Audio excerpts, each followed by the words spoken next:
আছে, এটা আছে তেজপাতা, শুকনো লঙ্কা, একটু জয়িত্রী, জায়ফল, লবঙ্গ।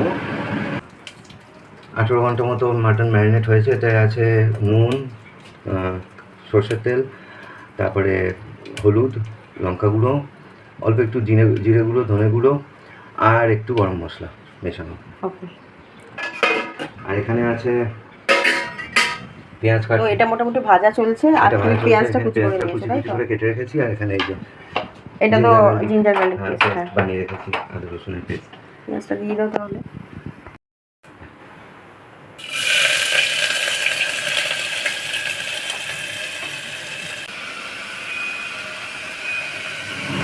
লাইট ব্রাউন অবধি ভাজা করবে। তারপরে মশলা। তুমি খুব ঘামছো। বাইরে বৃষ্টি পড়ছে, বাট একটু আগে বৃষ্টি পড়ছিল। আচ্ছা, আজকে আমাদের মেনু কি বলে দাও। আজকে আমাদের মেনু হচ্ছে মাটন কষা আর বাসন্তী পোলাও আর আমের চাটনি। ও হ্যাঁ, সরি, আমের চাটনি। তুমি সব করতে পারবে তো একা একা? হ্যাঁ। বাসন্তী পোলাওর জন্য যেই পেঁয়াজটা হালকা রেডিশ হয়ে যাবে ভাজতে ভাজতে, তারপর জিঞ্জার গার্লিক পেস্টটা অ্যাড করে কষাতে হবে।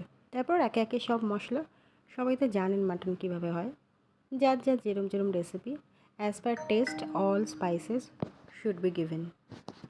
ভিডিওটা এডিট করার সময় আবার খুব লোভ লাগছিল আর মনে পড়ে যাচ্ছিলো মাটনটার কথা। অসাধারণ হয়েছিল।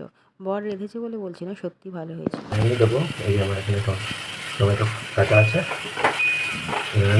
টমেটো কুচিটা দিয়ে দেবো। হাফ টমেটো দিয়েছে, তাই তো? হ্যাঁ, হাফ টমেটো দিয়েছি। আচ্ছা, আমাদের মাটনের কোয়ান্টিটি 400 গ্রাম, তাই তো? হ্যাঁ, 400 গ্রাম মাটন আছে। ওকে। তার জন্য আমাদের যা মশলা দিচ্ছি না।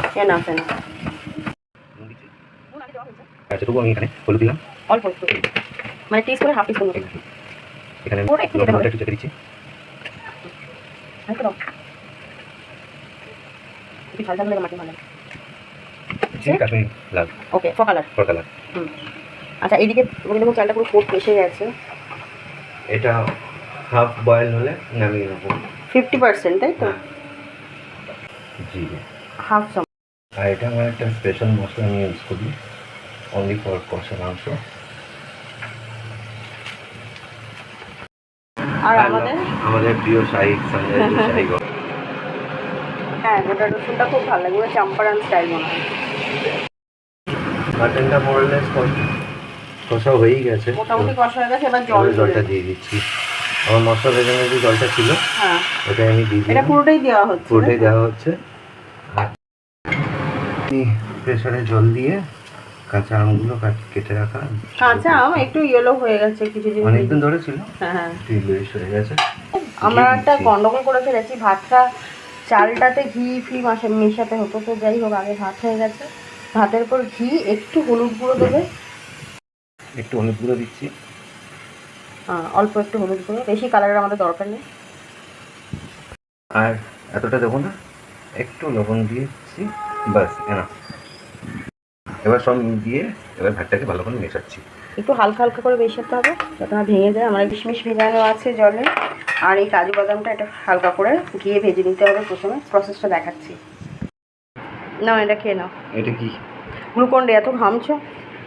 Thank you so much. এবার হবে বাসন্তী পোলাও। কড়াই হাফ টিস্পুন ঘি দিয়ে একটু কাজুটা ভেজে নিতে হবে। আরও একটু ঘি দেওয়া হলো। এবার ভাতটা ভাজা হবে। এবার এর মধ্যে আমি দিয়ে দিচ্ছি কী কী আছে একবার বলে দাও। তেজপাতা, এলাচ আর জয়িত্রী আছে, আর একটু আছে লবঙ্গ। ব্যাস। ভাতটা ভাতে অলরেডি নুন হলুদ ঘি মাখানো ছিল, অল্প একটু মিষ্টি দেওয়া হলো।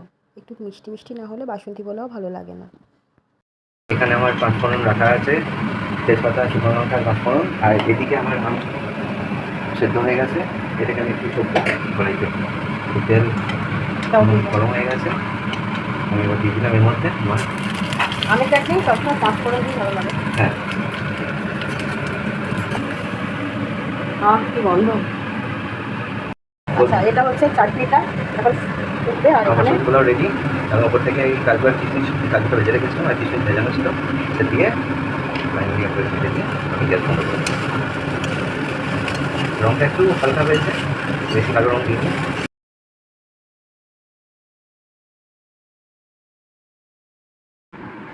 আমি খেয়ে বলছি। কেমন হয়েছে বলো? অসাধারণ। তো শুভ জন্মদিন উপলক্ষে তোমার জন্য করা রান্না তোমার ভালো আমার এই লাগছে? রসুন হুম।